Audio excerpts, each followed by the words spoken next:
కీర్తనలు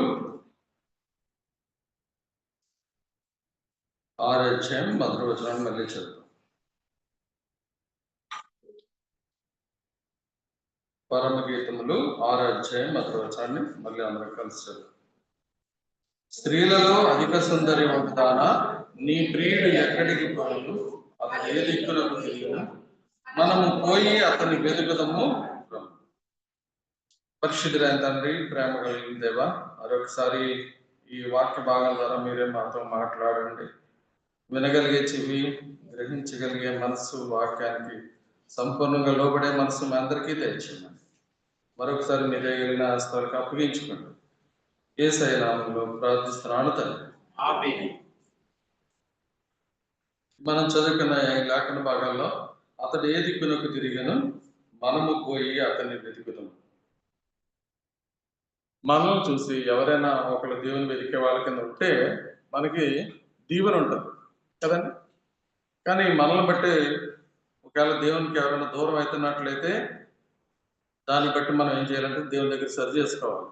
దావీదు జీవితంలో దావీదు చెప్తున్న మాటలు ఒకటి చదువుతుంది చూడండి. ఏమంటాడంటే దావీదు 69వ కీర్తన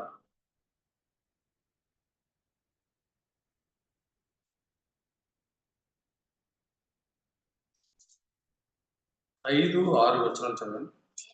దేవా, నా బుద్ధిహీనత నీకు తెలిసే అన్నది, నా అపరాధములు నీకు మరుగైనవి కాదు. ప్రభువా, సైన్యములకు అధిపతి యెహోవా, నీ కొరకు కనిపెట్టుకుని వారికి నా వలన సిగ్గు కలుగనీయకము. ఇశ్రాయేలు దేవా, నిన్ను వెదకు వారిని నా వలన అవమానము అందని. ఇక్కడ దావీదు చెప్తున్న మాటలు మనకు కనబడుతుంది. ఈ చివరి భాగంలో ఏం చెప్తున్నాడు? ఇశ్రాయేలు దేవా, నిన్ను వెదకు వారిని నా వలన అవమానము. దేవుడింటికి వస్తున్న మనం చేసే పనులు ఏదైనా కొంచెం బాగాలేదనుకోండి, ఎవరికైనా తెలిసింది అనుకోండి, అన్ని జనులకి చర్చికి వెళ్తాడు, అన్ని వింటాడు, కానీ ఏది కూడా చేయడు. ఇతరులకు చెప్పడమే కానీ వీళ్ళు మాత్రం చేయరు. కనుక ఇక్కడ ఏమంటాడంటే, ఇశ్రాయేలు దేవా, నిన్ను వెదకు వారిని నా వలన అవమానము నందుని. దావీదుకి దేవుడు ఏం చేశాడంటే, అన్ని దిక్కుల నుంచి కూడా అతనికి చాలా శత్రువులు ఉన్నారు. శత్రువులు ఉంటే ఆ శత్రువులందరినీ కూడా దేవుడు ఏం చేశాడు? అణిచి వేశాడని ఉంటుంది వాక్యంలో. అణిచి వేశాడని చెప్పండి. అతనికి ఏం చేశాడని ఉంటుందంటే 7వ అధ్యాయంలో 2వ సమూయేలు గ్రంథంలో 2వ సమూయేలు గ్రంథము 7వ అధ్యాయము మొదటి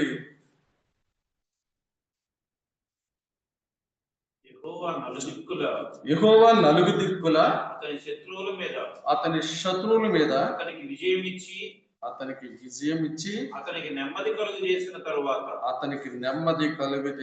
తరువాత ఎవడేం చేశాడంట?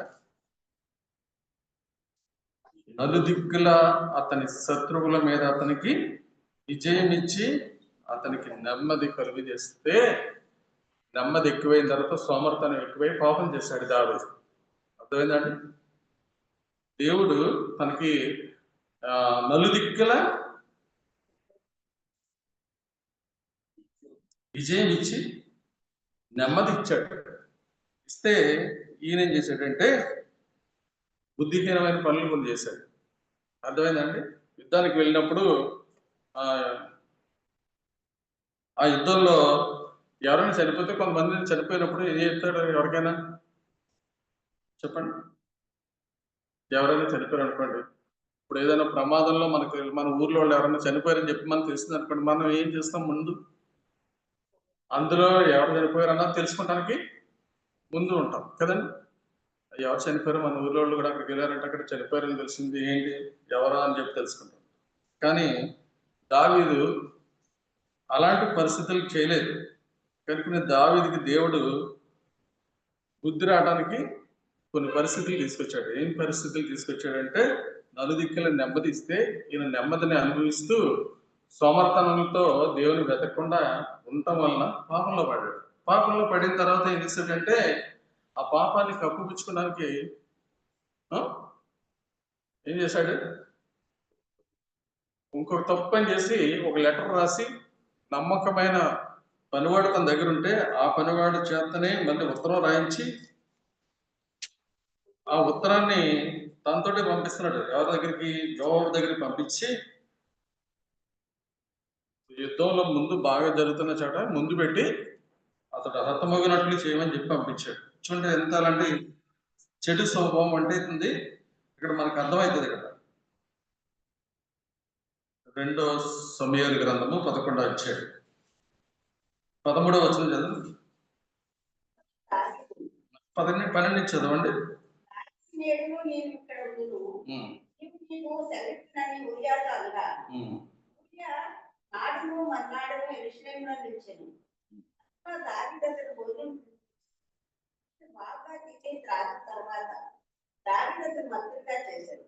సాయంత్రం అతను బయలుపెట్టి తన ఇంటికి పోక తన ఎరిగిన వాళ్ళ సేవకుల మధ్య పడక మీద పడుతుంది.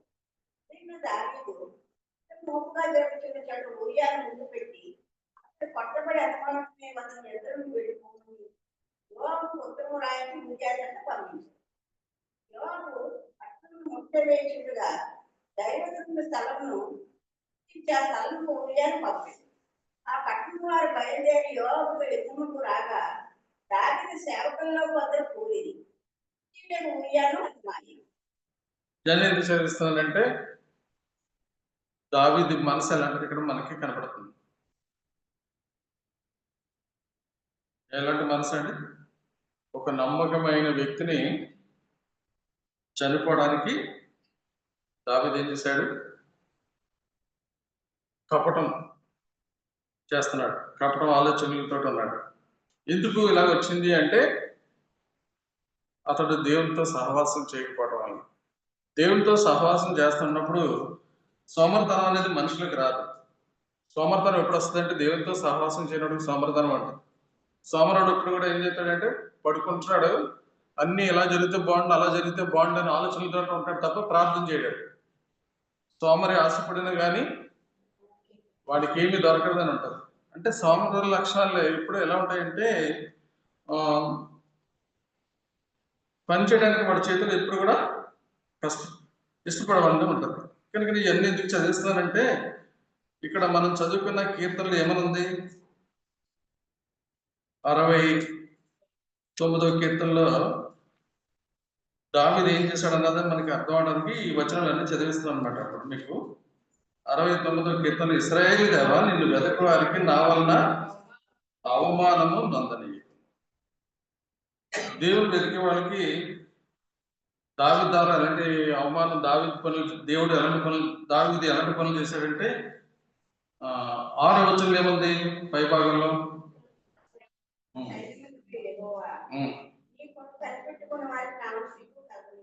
నీ కొరకు కనిపెట్టుకునే వారికి నా వలన సిగ్గు కలగనీయమన్నాడు. సిగ్గు ఎందుకు కలిగింది దావీదు వలన చెప్పండి ఎవరైనా? సిగ్గుపడే పని ఏం చేశాడు దావీదు?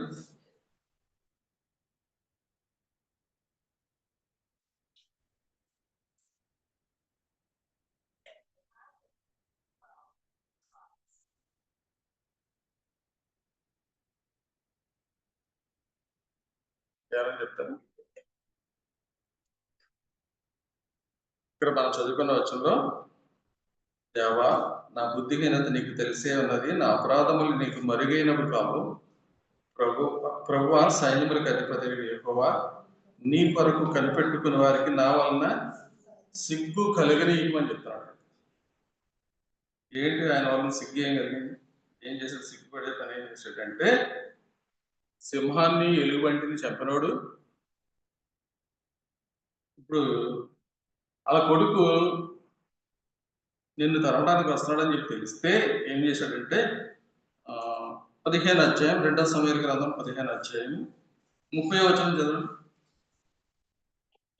అయితే దావీదు ఒలీవ కొండ చెట్లు కొండ ఎక్కుచు ఏడ్చుచు తల కప్పుకొని పాదరక్షలు లేకుండా కాలినడకను వెళ్ళాను.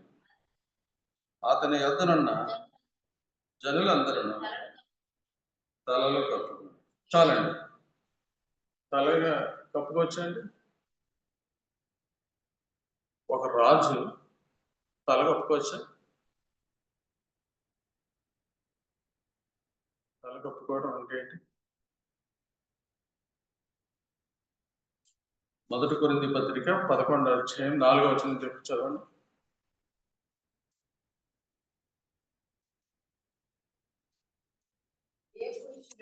ఏ పురుషుడు తల మీద ముసుగు వేసుకుని, చాలు, తల మీద ముసుగు వేసుకోవటం అంటే చెప్పండి. ఇప్పుడు అర్థమైందండి తలను ఏం చేస్తున్నాడు? అర్థమైందండి. ఈ మాటలు ఎందుకు చదివిస్తున్నానంటే, అయితే దావీదు ఒలీవ చెట్ల కొండ ఎక్కుచు ఏడ్చుచు తల కప్పుకోడు. సింహాన్ని ఎలుగుబంటిని చెప్పినాడు, గొలియాతుని చెప్పినాడు. ఇప్పుడు అబ్షాలోము చంపలేడండి అండి? చంపగలడు. ప్రేమ. ఇంకోళ్ళు చచ్చిపోయినప్పుడు, ఉరియా చచ్చిపోయినప్పుడు ఏం చెప్పాడు తెలుసండి?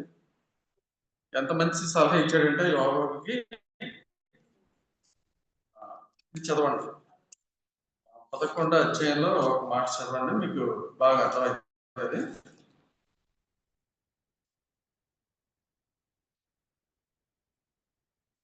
22 నుంచి చదవండి. 11:22 నుంచి చదవండి. అర్థమైంది. దూత పోయి యోవాబు పంపిన వర్తమానంతయు దావీదునకు తెలియజేస్తుంది. ఎట్లనగా, ఆ మనుషులు మమ్మల్ని ఓడించు పొలంలో మాకు ఎదురు రాగా మేము వారిని గుమ్మముల వరకు వెంటాడి గెలిచితిమి. ప్రాకారం మీద నుండి విలుకాండ్రులు తమ సేవకుల మీద అంబులు వేయగా రాజు సేవకుల్లో కొందరు హతమయ్యేది. తమరి సేవకుడైన హిత్తీయ కూడా హతుడాయన. అందుకు దావీదు, నీవు యోవాబుతో ఈ మాట చెప్పుము, ఆ సంగతిని గురించి నీవు చింతపడకము. ఖడ్గము ఒకప్పుడు ఒకరి మీదను, ఒకప్పుడు మరొకరి మీదను పొడటకొద్దు. పట్టణం మీద యుద్ధం మరీ బలంగా జరిపి దాన్ని పడగొట్టమని చెప్పి యోవాబును ధైర్యపరిచి చెప్పుమని ఆ దూతకు ఆజ్ఞ ఇచ్చి చూడండి. ఖడ్గం అంట ఒకప్పుడు ఒకరి మీద పడుతుంది, ఒకప్పుడు మరొకరి మీద పడుతుంది. కనుక నువ్వేమి చించదోద్దు అని చెప్పేసి పంపుతున్నాడు. చూసారండి. కనుక దేవుడు ఏం చేస్తాడంటే, మనుషుడు ఏమి విత్తాడో ఆ పంట కోస్తాడని చెప్పాడు దేవుడు. కనుక ఇప్పుడు ఖడ్గం పడుతుంది, నువ్వేం చింతించొద్దని చెప్పాడు. చెప్పినప్పుడు ఇక్కడ ఏం జరిగిందంటే, ఇప్పుడు ఇంకో మాట చదువుతాను చూడండి. 2వ సమూయేలు గ్రంథము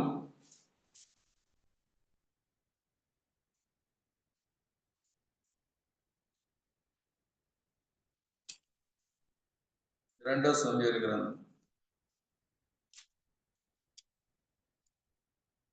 19వ అధ్యాయం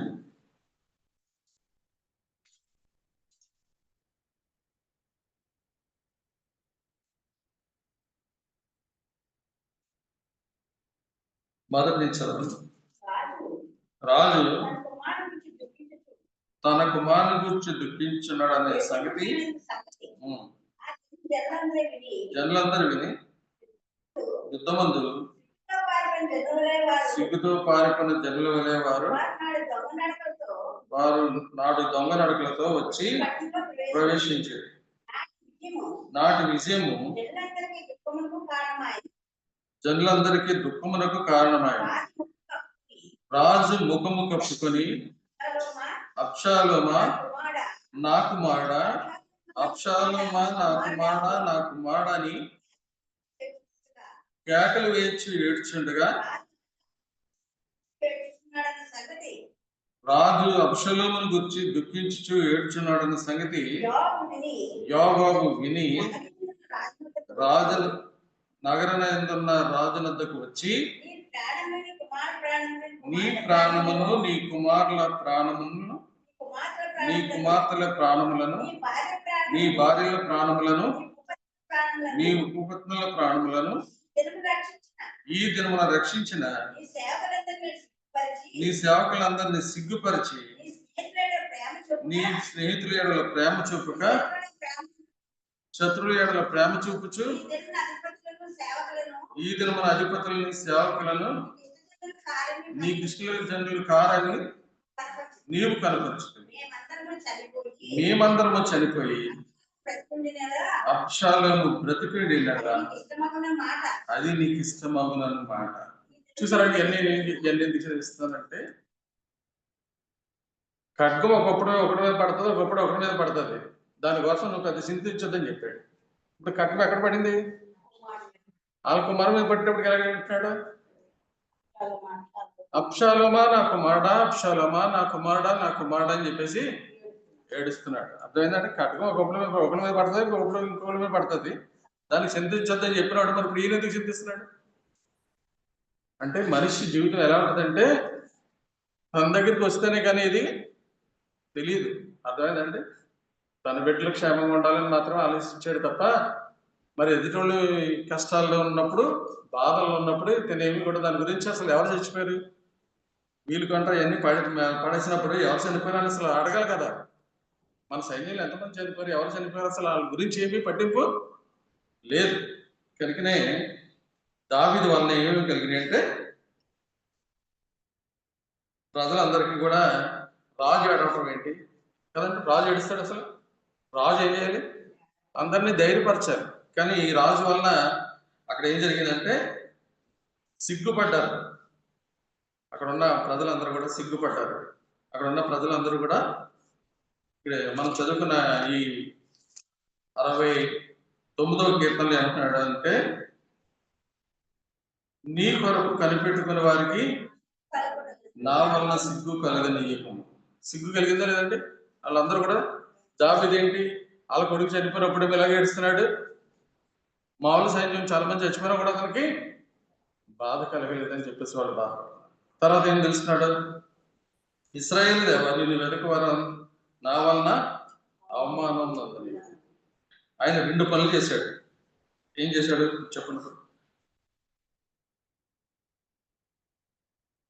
ముందు ఏం చేస్తున్నాడంటే,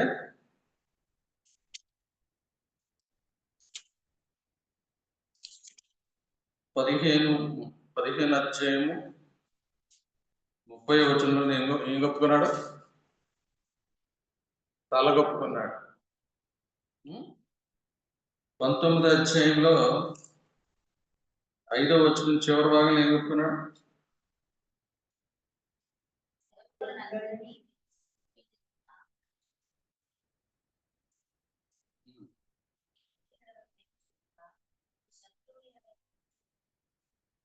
ఐదవ వచనం అంటే చివరి భాగం చూడమ్మా. 19వ అధ్యాయం 5వ వచనంలో రాజు ముఖము కప్పుకొని అబ్షాలోమా నా కుమారుడా, అబ్షాలోమా నా కుమారుడా, నా కుమారుడా అని ఏం కప్పుకున్నట్టు ముఖం కప్పుకుంటున్నాడు. అర్థమైందండి? ముఖం కప్పుకొని ఇక్కడ ఏం చేస్తున్నాడు? సిగ్గు ముఖంతో ఉన్నాడు. అర్థమైందండి? అంటే రాజు ఎప్పుడు కూడా ఎలా ఉండాలంటే ధైర్యంగా ఉండాలి, సైన్యాన్ని ధైర్యపరచాలి కదండి. ఇతడికి నలుగు దిక్కుల దేవుడు నెమ్మదిచ్చి, నలుదిక్కుల నెమ్మది విజయం ఇచ్చి నెమ్మదిస్తే ఈయన ఏం చేశాడంటే సోమర్థనంతో యుద్ధానికి వెళ్ళిన వాళ్ళతో వెళ్లకుండా ఉండిపోయి పాపంలో పడ్డాడు. పాపాన్ని కప్పిపుచ్చుకోవడానికి మళ్ళీ ఏం చేస్తున్నాడు? ఇంకొక పాపం చేస్తున్నాడు. ఒక పాపానికి ఇంకొక పాపం అలాగా కట్టుకుంటూ వస్తున్నాడు. కట్టుకుంటూ వచ్చినప్పుడు దేవుడు ఏం చేస్తున్నాడంటే యోవాబు ద్వారా పాఠం నేర్పుతున్నాడు. యోవాబు ఏం చెప్తున్నాడు? యుద్ధంలో మేమందరం చచ్చిపోయి నీ భార్యలు, నీ కుమారులు, నీ కుమార్తెలు, నీ ఉపపత్నులు బతికుంటే మేమందరం చచ్చిపోయినా బాగుంటుంది నీకని చెప్పేసినప్పుడు అప్పుడు బయటకు వచ్చాడు మాట. అర్థమైందండి? అప్పుడు బయటకు వచ్చి ఈ కీర్తన రాస్తున్నాడు. ఏమని రాస్తున్నాడు? దేవా నా బుద్ధిహీనత నీకు తెలిసే ఉన్నది, నా అపరాధములు నీకు మరుగైనవి కావు. మనిషి బుద్ధి మార్చుకోకపోతే దేవుడు ఏం చేస్తాడంటే నలుపక్కల నుంచి దుష్టులను లేపుతాడు అంటాడు. అదేంటండి, లేపుతాడు కనుకనే దావీదు రాస్తున్న కీర్తనలో 12వ కీర్తన చూడండి. 12వ కీర్తన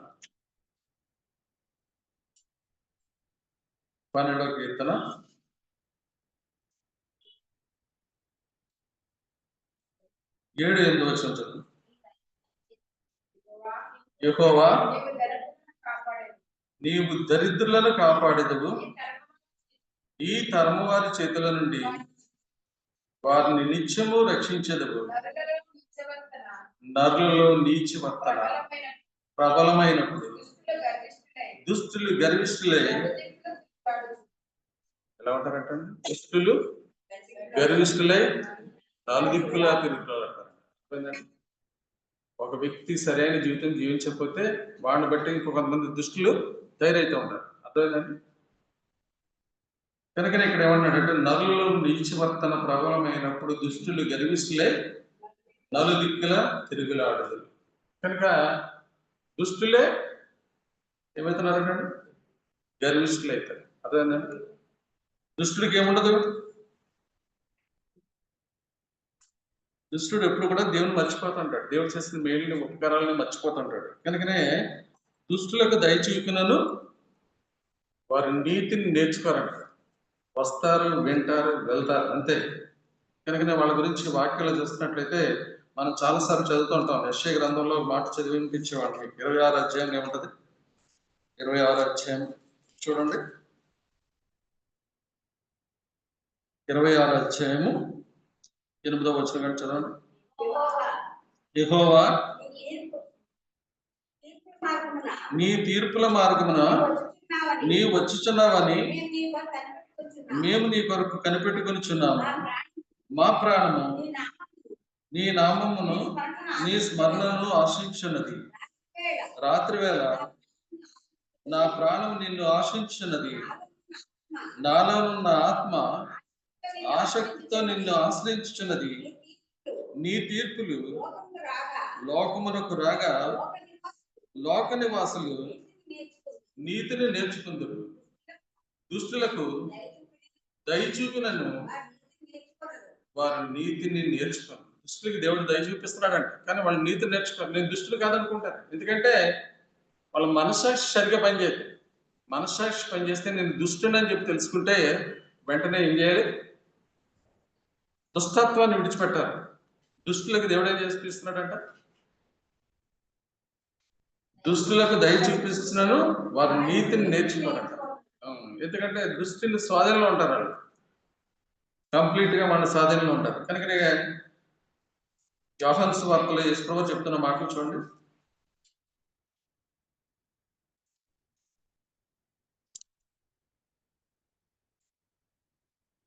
నలభై 44వ వచనం.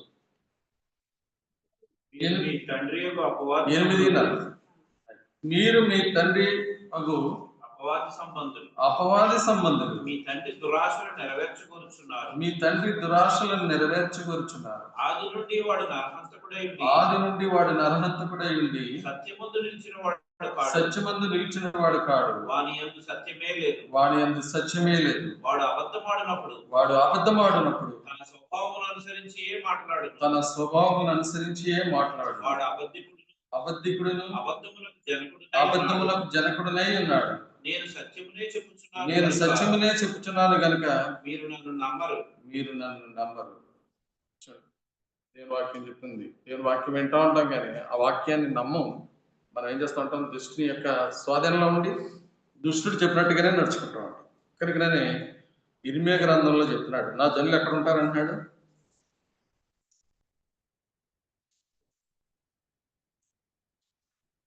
5వ అధ్యాయం ఇర్మియా గ్రంథం 5వ అధ్యాయం 25-26 వచనాలు. మీ దోషములు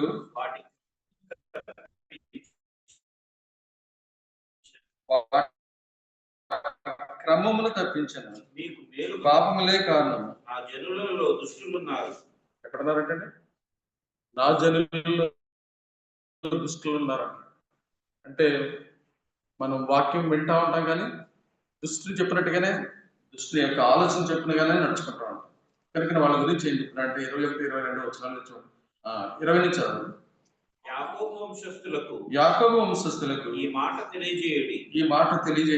యూదా వంశస్థులకు ఈ సమాచారం చాటించుడి. కన్నులుండి చూడకయు చెవులుండి వినకయు ఉన్న వివేకము లేని మూడులారా ఈ మాట వినుడి. సముద్రము దాటలేకుండా దాని తరంగములు ఎంత పొర్లినను అవి ప్రబలలేకయు ఎంత ఘోషించినను దాని దాటలేకయు ఉండునట్లు నిత్య నిర్ణయము చేత దానికి ఇసుకను సరిహద్దుగా నియమించిన నాకు మీరు భయపడరా నా సన్నిధిని వణకరా. ఏం చెప్తారంటే దేవుడు చెప్తున్నాడు, నా సన్నిధిని భయపడరా, నా సన్నిధిని మీరు వణకరా. వణకపోతే ఒక రోజు వణికేటట్లు చేస్తాడు ఆయన. ఎలాగో వణికేటట్లు చేస్తాడు తెలుసా? అసలు ఆయన చెప్తున్న మాట చూస్తుంటే ఆకు చప్పుడు అంటే ఆకు చప్పుడుకి పరిగెట్టేస్తారంట జనులు. అలాగే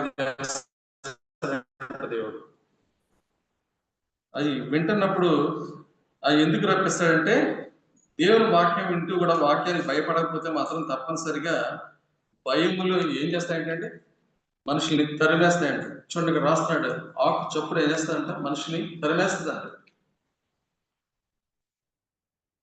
నేను బ్రహ్మానందపురంలో ఏం చేస్తానంటే కొంతమందికి రిఫరెన్స్లు చెప్పట్లేదు, ఎందుకంటే రిఫరెన్స్లు రాసేసుకుంటారు కానీ చదవట్లేదు ఎవరు కొంతమంది కదండి. చదవాలి, చదివిన వాళ్ళకి అది ఒక హృదయంలో పనిచేస్తుంటుంది. నేనేం చేస్తానంటే వాళ్ళకి పరీక్ష పెడుతున్నాను. నేను చదివేసి ఆ రిఫరెన్స్ ఎక్కడుందో చెప్పమంటే ఒక 4 తీసుకొచ్చారండి చక్కగా ఎత్తుకి. బ్రదర్స్ గారి సిస్టర్స్ తెచ్చారు. మగవాళ్ళకి ఏంటంటే వాక్యం మీద శ్రద్ధ లేదు చాలా మంది. బ్రహ్మానందపురంలో ఎంత వాక్యం వినిపిస్తున్నా కూడా మార్పు కనిపించట్లేదు. 4 సిస్టర్స్ మాత్రం చక్కగా నేను వాక్యం చెప్పి రిఫరెన్స్లు చెప్పలేదు. ఆ రిఫరెన్స్లు మీరు ఎతికి తీసుకురండి, మీకు ట్రై చేస్తానంటే ఒక 3 ఎతికి తీసుకొచ్చారు చక్కగా. ఇప్పుడు నేను చెప్దామన్న వాక్యం నేను చదివేస్తాను, మీరు చెప్పండి వచ్చి. ఎందుకంటే చదవట్లేదు చాలా మంది. వాక్యాన్ని రోజు చదువుతుంటే అర్థమవుతుంది.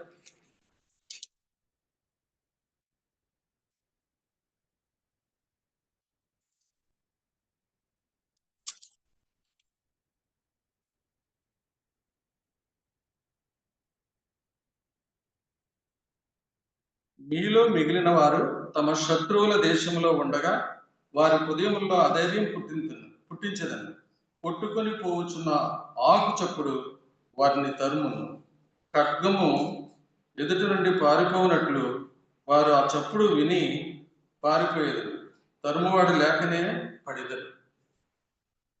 ఈ మాటలు ఎందుకు చదువుతున్నారంటే కొట్టుకొని పోవచ్చున్న ఆకు చప్పుడు అంటే ఏం చేస్తుందంటే కొట్టుకొని పోవచ్చున్న ఆకు చప్పుడు వారిని తరిమేస్తుందంట. అంటే దేవుని వాక్యాన్ని భయపడకపోతే ఒక రోజు దేవుడు ఏం చేస్తాడంటే కొట్టుకొని పోయే ఆకు చప్పుడికే మనం పరిగెట్టి భయపడే పరిస్థితులు తీసుకొస్తుంటాడు. ఇంకో చోట ఏం చెప్తున్నాడంటే ఆయన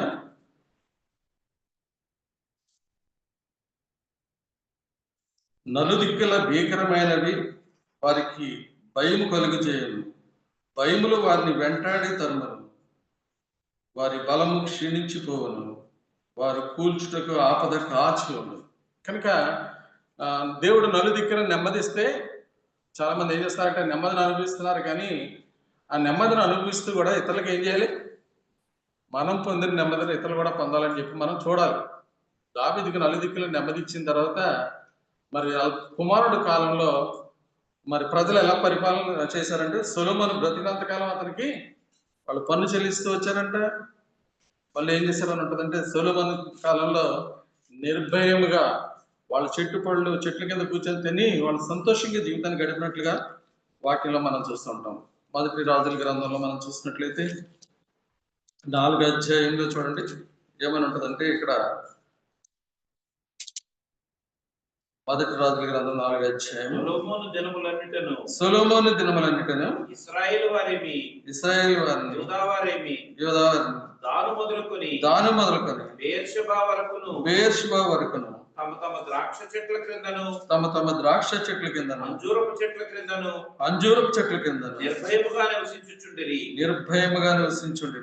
24వ వచనం.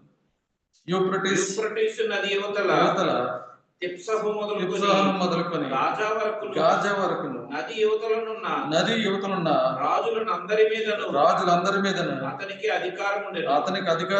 అతని కాలమున నలుదిక్కుల నెమ్మది కలిగి ఉండెను. అతడు బ్రతికినంత కాలం కూడా అతనికి సేవ చేస్తూ వచ్చారంట. 21వ వచనం చదువు. నది యూఫ్రటీసు మొదలుకొని ఐగుప్తు సరిహద్దు వరకు ఈ మధ్యనున్న రాజ్యములన్నిటి మీదను ఫిలిస్తీన్ల దేశం అంతటి మీదను సొలొమోను ప్రభుత్వము చేసెను. ఆ జనులు పన్ను చెల్లించుచు సొలొమోను బ్రతికిన దినములన్నీ అతనికి సేవ చేయొచ్చు వచ్చిరి. కనుక ఇవన్నీ ఎందుకు చదివిస్తానంటే, మనం దేవుని దిక్కు చూస్తే దేవుడు మనకి ఏం చేస్తూ ఉంటాడు, మనకు నలుగు దిక్కులను నెమ్మదిస్తూ ఉంటాడు. మన పిల్లలకు కూడా నెమ్మదినిస్తూ ఉంటాడు. మన పిల్లలు ఎలా ఉంటారంటే నిర్భయంగా నివసిస్తారని చెప్తారు. పౌలు గారు చెప్తూ ఉంటాడు, ఆయన అనుభవంలో ఏం చెప్తారు చెప్పండి ఎవరైనా. ఎన్నో శ్రమలు ఉన్నాయి, బాధలు ఉన్నాయి, ఇబ్బందులు ఉన్నాయి. అలాంటి సమయంలో మనం ఏమంటాం, నాకు ఎవరు లేరు, దిక్కుమాలని అంటారు కదండి. కానీ పౌలు గారు చెప్పిన మాటలు చూడండి, ఎంత చక్కటి మాటలు పౌలు గారు చెప్తున్నారంటే, దేవుని వాక్యము మనిషి హృదయంలో ప్రకాశిస్తే మనిషి ఎలా ఉంటాడు అన్నది ఇక్కడ రాస్తున్నాడు. 2వ కొరింథీ పత్రిక 4వ అధ్యాయము 4వ వచనం కంటే చదవండి. దేవుని స్వరూపి అయిన క్రీస్తు మహిమను కనపరచు సువార్త ప్రకాశము వారికి ప్రకాశింపకుండే నిమిత్తము ఈ యుగ సంబంధమైన దేవత అవిశ్వాసులైన వారి మనోనేత్రములకు గుడ్డితనము కలుగజేశాడు.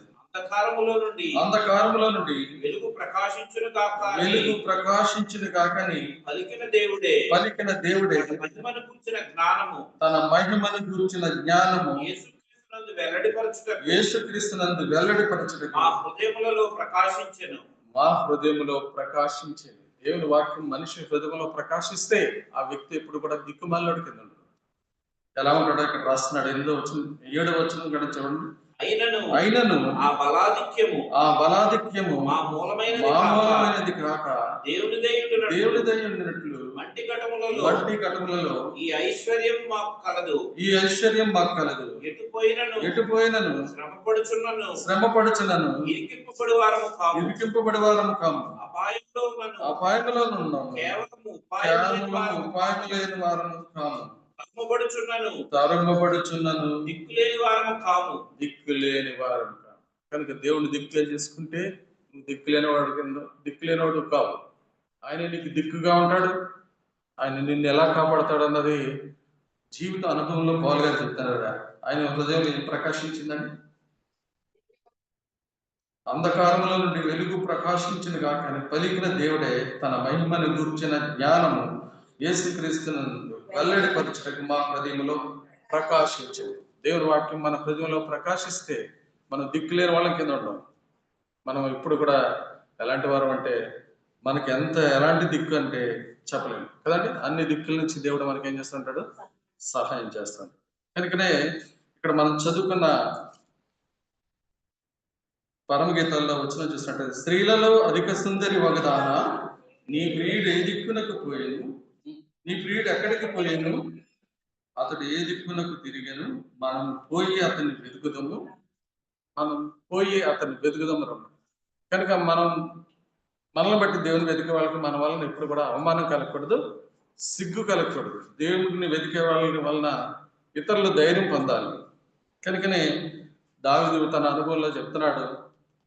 అనుభవం తెలుసున్న తర్వాత ఏమంటాడు, నా బుద్ధిహీనత నీకు తెలిసేయాలి, నా అపరాధములు నీకు మరుగైనవి కావు. కనుక దేవుడికి ఏం తెలుస్తుంది, మన బుద్ధిహీనత తెలుస్తుంది కదండి. మనం కూడా ఏంది తెలుసుకోవాలి, వెంటనే మన జీవితాన్ని మనం సరి చేసుకోవాలి. 51 కీర్తనలో చెప్తూ ఉంటాడు, దావీదు ఏం చెప్తున్నాడంటే, నా దోషం పోనట్లు నన్ను బాగా కడుగుము, నా పాపం పోనట్లు నన్ను పవిత్రపరచుము, నా అతిక్రమములు నాకు తెలిసే ఉన్నవి. ఇంకా ఇతరుల మీద ఖడ్గం పడినప్పుడు మాత్రం దానికి ఏం చింతించదు, బాధపడద్దు అన్నాడు. ఆ ఖడ్గం మీద కొడుకు మీద పడేటప్పటికి ఎలా చింతించాడో మనం చూస్తూ ఉంటున్నాం. నా కుమారుడా అబ్షాలోమా, నా కుమారుడా అబ్షాలోమా, నీకు బదులుగా నేను చనిపోతే ఎంత బాగుండు అన్నవాడు. సైన్యులు అంతమంది చచ్చిపోయినా బాధ కలగలేదు, కానీ ఎప్పుడు బాధ కలిగింది, తన కుమారుడు. కనుక మనం ఎలా ఉండాలంటే, బాధ అనేది ఎవరికి కలిగిన మందని ఎంచుకోవాలి కదండి. అలాగే ఎంచుకున్న రోజునే దేవుడు ఏం చేస్తాడంటే మనకి అన్ని దిక్కుల నుంచి నెమ్మదిస్తూ ఉంటాడు. కనుక నేను దావీదు తర్వాత సొలొమోనుకి నలుదిక్కుల నెమ్మది ఇచ్చాడు. తన పరిపాలన కాలంలో ప్రజలందరూ కూడా ఎలా ఉన్నారంటే, ఎవరి చెట్ల కింద వాళ్ళు ఉండి వాళ్ళు పళ్ళు తింటూ వాళ్ళు నెమ్మదిని అనుభవించారు. కనుక మనం నెమ్మదిని అనుభవించాలంటే మనం ఏం చేయాలి, వాక్యానికి విధేయత చూపించాలి. వాక్యానికి విధేయత చూపించకపోతే కొట్టుకొని పోవచ్చున్న ఆకు చప్పుడు మనల్ని ఏం చేస్తుందంట, తరిమేస్తూ ఉంటుంది. కనుక నేను నలుదిక్కుల ఎలాంటి మనుషులు ధైర్యతగా ఉంటుంది, నీచ ప్రవర్తన కలిగిన వాళ్ళని దేవుడు లేపుతాడని చెప్పేసి వాక్యంలో చూపిస్తున్నాం. దావీదు జీవితంలో దేవుడు ఎలాంటి వాళ్ళని తీసేశాడంటే చూడండి, ఇక్కడ రాస్తాడు,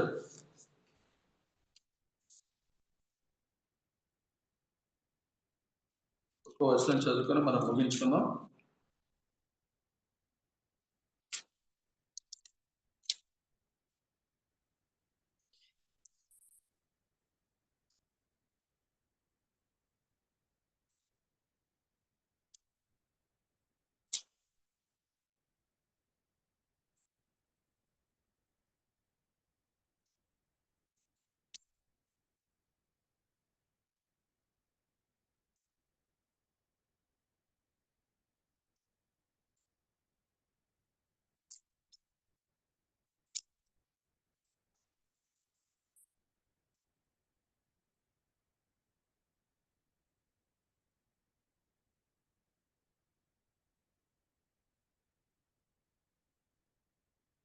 రెండో సమూయేలు గ్రంథం 7వ అధ్యాయం 10వ వచనం.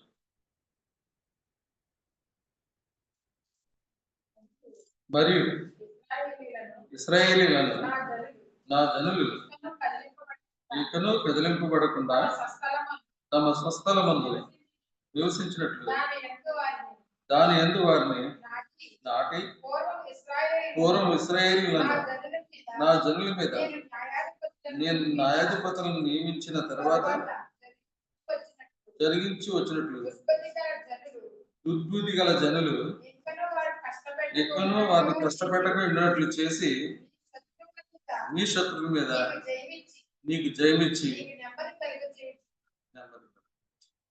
చూసారండి ఎలాంటి ప్రజలు అంటే, దుర్బుద్ధి గల జనులు. అలాంటి వాళ్ళ మధ్యన దేవుడు దావీదుకి నెమ్మదినిస్తే, దావీదు చేసిన పనులను బట్టి తర్వాత మళ్ళీ అలాంటి మనుషులు ధైర్యం.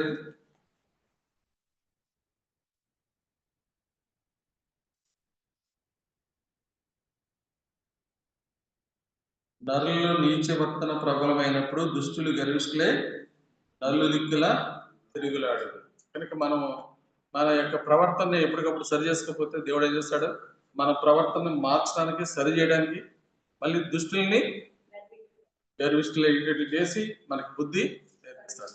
కనుక దేవుని వాక్యం ఏంటన్నా, మనము వారు మరలా బుద్ధిహీనులు కాకుందరు కాక అని చెప్పి దేవుని వాక్యంలో రాబడి.